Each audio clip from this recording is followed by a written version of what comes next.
The story of Cinderella is essentially one of an underdog persevering and overcoming adversity, eventually finding their happily ever after. It's been done multiple times, and you think that there's no way that it could ever be ruined. Well, think again, because Andrew Lloyd Webber's recent reimagining Bad Cinderella done just that. And if you want to know why, you've came to the right place.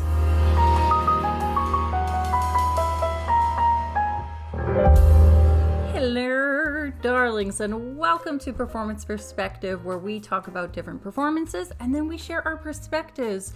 If you're new here, hey, I'm Cara Darling, and if you love musical theater, then don't forget to subscribe because this is the channel for you. Okay, so Bad Cinderella has been a train wreck of a musical, starting with its ballsy marketing and culminating with Andrew Lloyd Webber calling his show a costly mistake in a letter on closing night at the West End in front of the cast. For more details, I do recommend Mickey Joe. He has become the accidental historian of this musical. Recently, a pro shot recorded of New York's Broadway production was released on social media, and honestly, I agree with all of the points Mickey Joe highlighted. Let's start with the costumes and choreography. They don't allow Cinderella to stand out. In London's West End version, the citizens of Belleville wore pastels, and Carrie Fletcher as Cinderella had more of a goth look, wearing plaid green and black. The stepsisters were also contrasted nicely, owing to their bright neon-colored outfits they wear in their scenes with her. The story centers on our protagonist being in trouble. Belleville is competing for Most Beautiful Town, an accolade they've won 49 years in a row. However, the town's chances of retaining this title for further 50 years is ruined when Cinderella vandalizes a statue of Prince Charming before she belts out the main song, Bad Cinderella. As punishment, the citizens are hunting for Cinderella in order to tie her to a tree. Lynette Genoa will be New York's Broadway's Bad Cinderella. Now, remember when she first announced Bad Cinderella was coming to Broadway? Oh my gosh, TikTok had a field day with that. I'm not your Cinderella. I'm your bad Cinderella.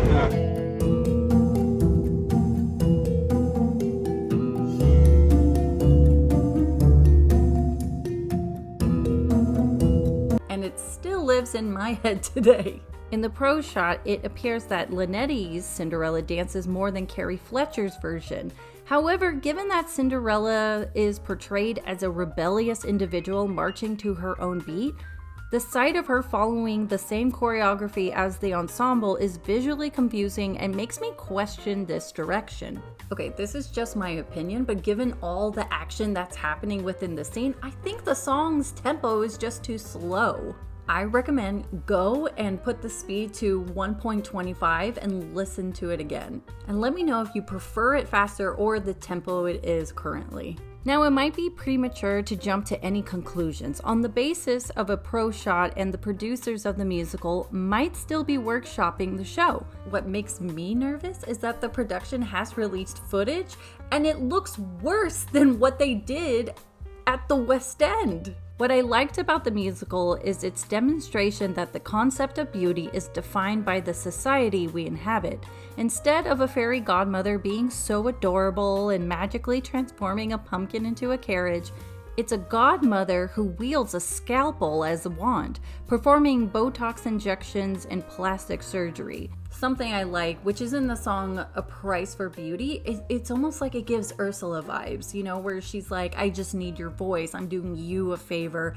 That's how that whole scene feels. Unfortunately, no one really learns a lesson by the end of the musical.